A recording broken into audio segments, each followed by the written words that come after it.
Bonjour, ici Alicia. Aujourd'hui à l'émission, on vous propose quelques-uns des meilleurs moments des dernières années. Vous allez voir, on en a fait des détours.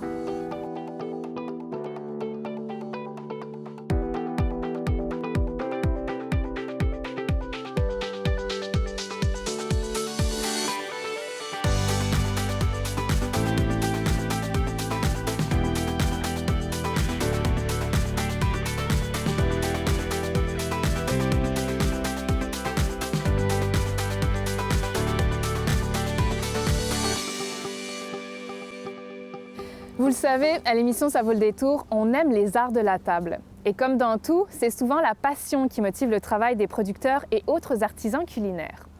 Chaque ville et chaque village regorge de spécialités et de découvertes que l'on peut apprécier au hasard de la route.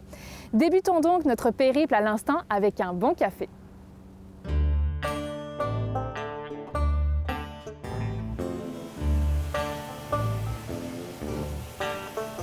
Salut Frédéric. Salut. Je suis contente d'être ici. On est dans ta maison de torréfaction. Oui. Tu es le copropriétaire de Café Bonté Divine. On est ici à Saint-Jean-Port-Joli.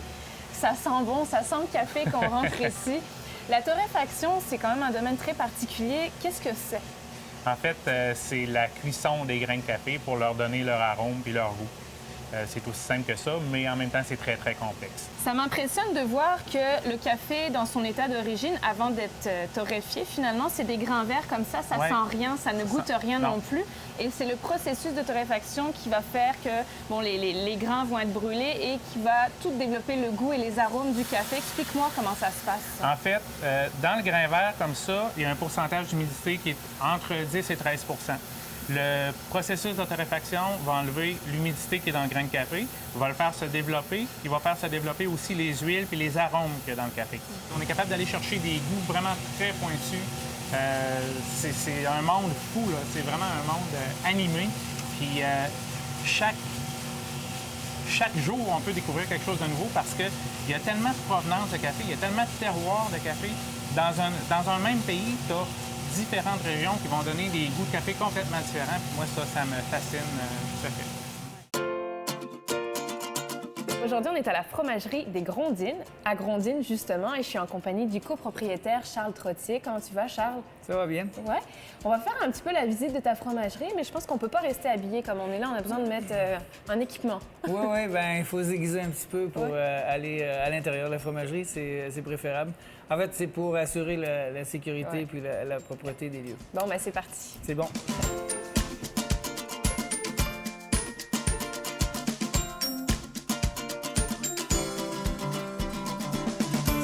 Ici, Alicia, c'est la cave d'affinage qui sert essentiellement à 5 de nos fromages.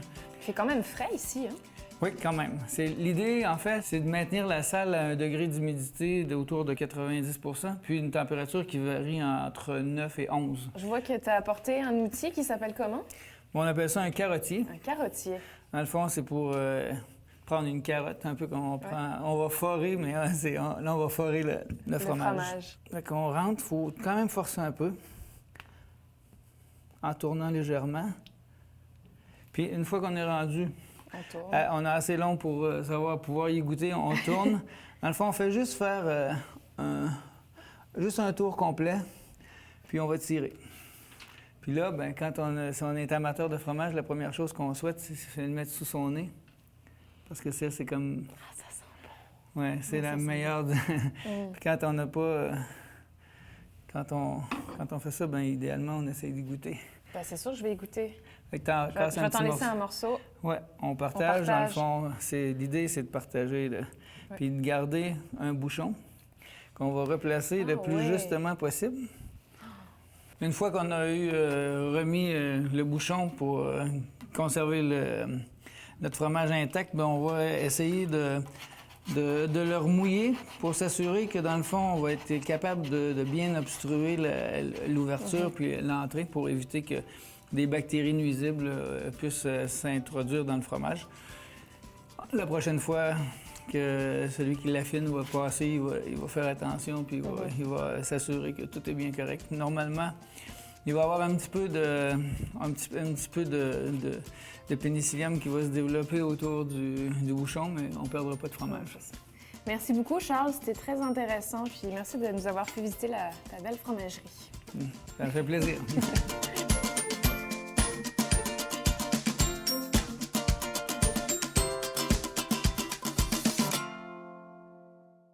Qu'on se le dise, la nourriture d'ici ne serait pas la même sans le travail acharné des agriculteurs.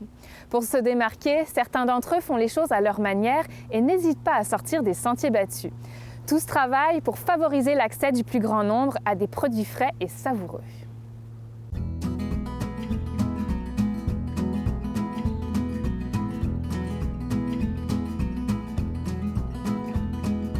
On se retrouve une fois de plus avec Martin Boisvert. On a déjà parlé de permaculture précédemment, mais aujourd'hui, on va parler de ton poulailler, de l'entretien des poules. Finalement, comment est-ce qu'on fait pour avoir un poulailler à la maison et tout. Donc, quels sont les avantages d'avoir des poules à la maison? Bien, je pense que le premier avantage, c'est d'avoir des œufs frais, évidemment. Je pense que c'est le facteur numéro 1 qui amène les gens à avoir des poules chez eux. Une poule, ça pond un œuf par jour? En fait, ça dépend des races. Les poules qu'on dit, les poules hybrides, qui sont les poules souvent qu'il y a dans les élevages industriels, elles ont été conçues, en fait, par les croisements pour donner une abondance d'œufs. Donc, c'est à peu près un œuf par jour. On parle de 300-310 œufs par année. Par contre, au bout d'à peu près 1 an et demi d'âge, ces poules-là vont commencer à diminuer leur performance de ponte. Si on y va vers des poules de race, à ce moment-là, il y a une grande variabilité de performance de ponte. On parle d'à peu près 150 œufs par année, jusqu'à peut-être 240, 250. Mais ces poules-là vont en donner plus longtemps à ce rythme-là. Donc, c'est la grosse différence.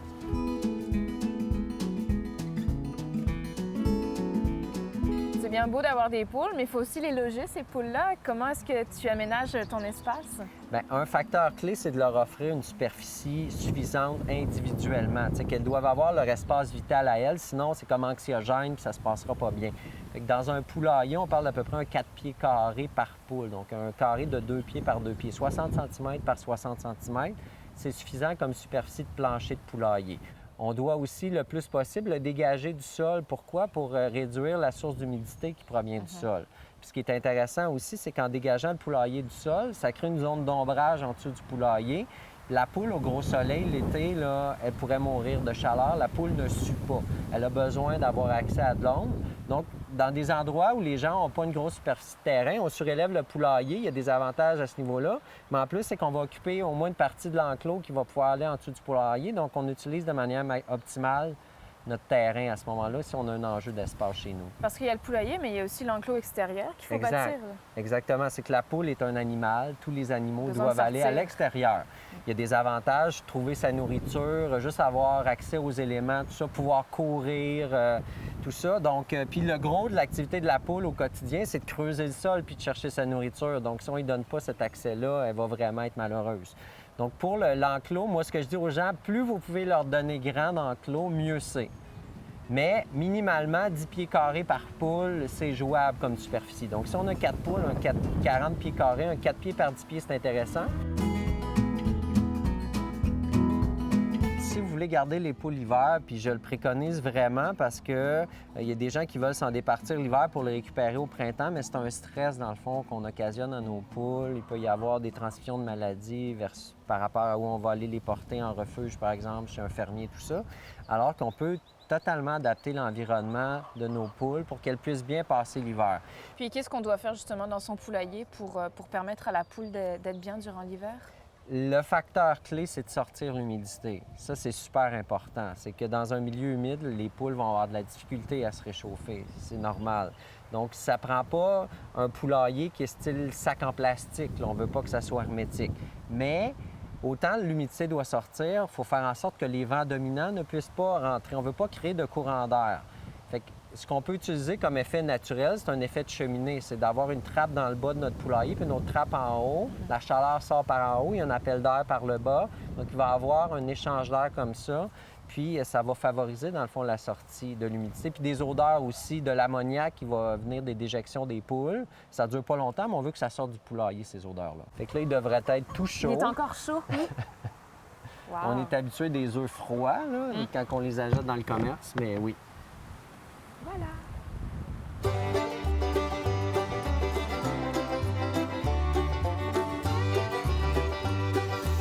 Fait que ici, c'est la serre. Qu'est-ce qu'on y plante et on fait pousser ici? Ici, on a des piments, des poivrons en fait. Ouais. Les poivrons qui ont commencé à être en fleurs. Il fait chaud, hein, quand même? Oui, il fait très chaud.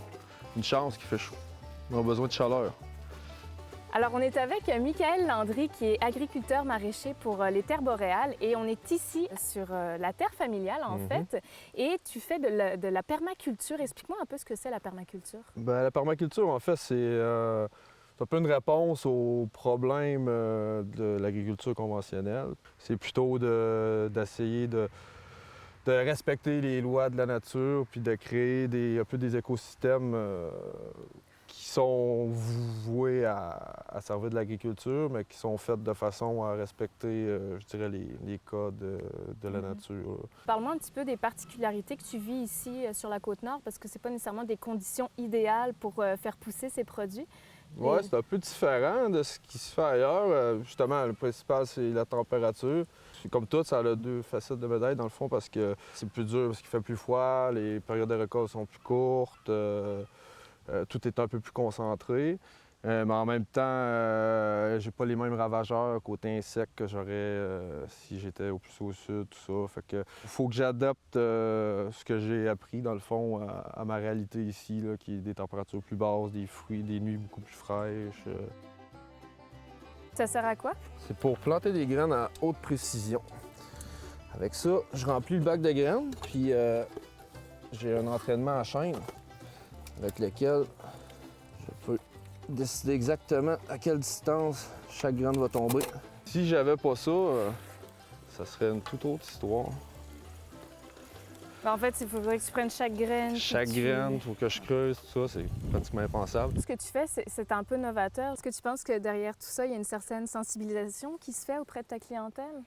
Oui, j'espère que ça va se faire. Moi, en tout cas, je crois que la plupart des gens, en tout cas, que j'ai parlé de mes clients, sont quand même conscientisés sur l'aspect qu'il faut que ça soit fait comme ça. Je pense que de plus en plus, la nouvelle génération d'agriculteurs s'en vont de plus en plus dans ce sens-là parce que au lieu de créer les problèmes que la monoculture crée habituellement, des terres désertiques après des années de récolte et tout ça, c'est un peu des réponses à ces problèmes-là. Puis en même temps, je pense que la nature nous le rend bien dans le sens où les produits qu'on a dans une sorte de culture comme ça sont très bons, sont beaucoup meilleurs au goût, en saveur, autant au côté santé aussi, parce qu'on n'a pas de produits chimiques, pas d'agents de conservation, tout ça. Ça oblige d'avoir un petit réseau aussi, c'est pour ça qu'on reste local autant que possible. Puis on fournit notre petit monde comme ça, puis on fait des heureux tranquillement. Un palmarès des arts de la table ne saurait se conclure sans parler des producteurs d'alcool du terroir. Bière, cidre et spiritueux sont souvent au cœur de nos rencontres les plus festives et force est de constater qu'encore une fois, les artisans de chez nous se démarquent par leur savoir-faire unique et leur passion contagieuse. Que c'est ça, on centre l'étiquette. Moi, ils sont toujours croches, mes étiquettes, mais c'est pas grave. Fait que je commence par le centre, puis après ça, je fais le côté pour essayer d'avoir le moins de bulles possible, parce que quand on regarde le produit de l'autre côté, on veut avoir l'effet cuivré comme ça. Alors, on est avec Franck Sergerie, tu es le propriétaire de la microdistillerie Vice et Vertu. Parle-moi un petit peu de comment tout ça a commencé. Tout ça a commencé, ça fait, je te dirais, à peu près 6-7 ans. J'avais lu un article qui avait piqué ma curiosité, puis je me suis dit, j'aimerais donc bien ça, faire ça moi aussi. Maintenant, du rêve à la réalité, c'est sûr qu'il y a eu beaucoup de cheminement. Donc, j'ai commencé à lire un petit peu là-dessus, parce qu'au départ, la bière, on sait comment c'est fait. Le vin, on a une bonne idée comment c'est fait. Le gin, la vodka, pas tant. Oui, moi, en tout cas, j'avais pas d'idée. J'étais un amateur, mais j'avais pas d'idée comment c'était fait. Donc, j'ai commencé à lire tout ce qui se faisait là-dessus. Puis plus je lisais, plus je m'intéressais à la chose. Puis à un moment donné, j'ai dit, bien, j'aimerais ça en faire. Puis, je me suis intéressé à ce moment-là au processus pour pouvoir le faire légalement. Puis j'ai constaté que c'était quand même assez complexe. Fait qu'on était excités comme des enfants d'école quand notre blé nous a été livré. Il est vraiment d'une belle qualité. C'est exactement ce qu'on cherchait. Là, tu peux le toucher puis le sentir. Ça fait qu'on voulait un blé qui était fort en amidon. Ça, on l'a trouvé sur la rive sud de Montréal. Mais on est en train de discuter avec 2 agriculteurs de la Ville de Québec pour qu'ils nous plantent nos propres moissons. Quand tu parles de produits locaux, est-ce que tu penses que le Québec, on est bien placé, justement? Est-ce qu'on a les ressources nécessaires pour en produire des produits d'ici? On est dans la terre d'abondance au Québec. Écoute, on a de l'eau de qualité, on a de l'eau en abondance, on a des agriculteurs qui produisent des grains extraordinaires. On a l'expertise nécessaire. Puis moi, j'aime toujours mentionner, c'est comme les producteurs fromagers. Il y a quelques années, les fromages québécois, bien, on n'entendait pas parler. Les fromagers se sont mis à s'intéresser et à développer des fromages. Puis à l'échelle internationale, les fromages québécois, là, Ils viennent... écoute, ils déclassent des Français. Exactement. Donc, moi, je pense qu'on est capable de faire ça, qu'on est capable de se faire valoir à l'international avec nos produits locaux, nos ressources locales, puis de faire des alcools qui sont extraordinaires. C'est ça le but, en fait, de la démarche.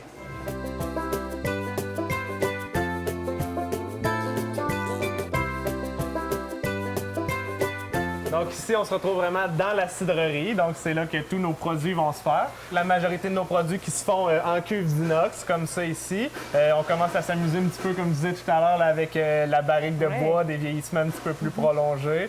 Et donc, tout ça, on a des cuves de toutes les tailles. Donc, des plus grosses cuves là, qui vont jusqu'à 4000 litres pour faire nos cidres qui sont un petit peu les plus gros volumes. Mais on a plusieurs petites cuves aussi, là, des 300 litres, des 1000 litres. Donc, C'est tout plus ça, pour des expériences. pour les un peu. expériences, entre autres, là, les produits de plus petite production, comme le cidre de glace, par exemple, là, ça va se faire dans des petits volumes comme c'est ici.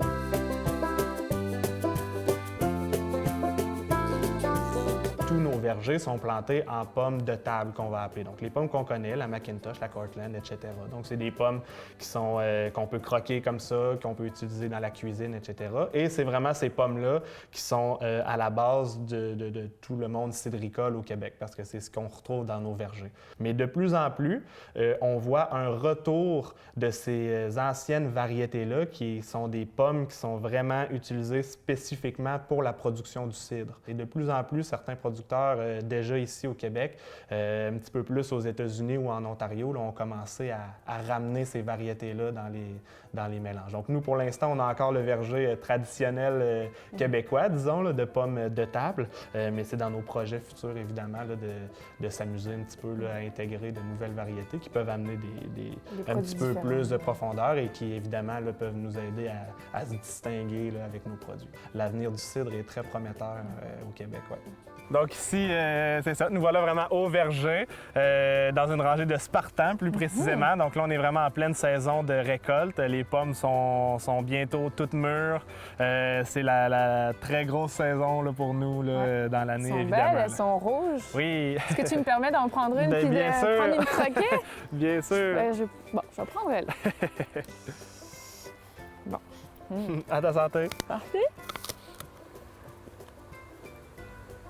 C'est super bon. Puis c'est bon, ouais, c'est Oui. jamais rien de meilleur qu'une pomme fraîchement cueillie de dans l'arbre. l'arbre. Là. C'est dur à battre. Aujourd'hui, c'est ça, je vous invite à partir un petit peu dans le bois, on va aller chercher des champignons crabes. Ça vient de la russule à pied court, qui est un petit champignon comestible, mais qui n'a aucune valeur. Et c'est un autre champignon qui monte dessus et qui va le parasiter, si on veut dire. En le parasitant, il va transformer le champignon blanc, un champignon blanc qui est vraiment rond, parfaitement rond, en quelque chose de complètement difforme. Ça devient orange et ça devient un excellent comestible. Il est un petit peu caché là, mais on voit un petit peu d'orange. Oh, oui. Donc ça va être le premier champignon crabe. Voilà, on a une belle taille. Donc là, c'est ça. La saison, là, ça y est. Hein. Et en fait, Ah, il y en a un autre là. hop là, on s'en va. Viens vite. C'est quoi? Vite, vous venez vite. Viens vite. Ouais, c'est un nid de guêpe, il Ouais, est je me juste fais à côté des... Là, tu viens de te faire piquer? Ah oui. Ici. Ouais, exact. Oui, c'est les dangers les plus gros en forêt, là, c'est vraiment les insectes et l'hypothermie. C'est vraiment ça, faire très attention quand on... Ne pas attraper froid. Non. Et Là, aujourd'hui, il fait quand même assez chaud, on devrait... Oui, mais tu sais, il peut y avoir un orage et Oui, c'est sûr. tac.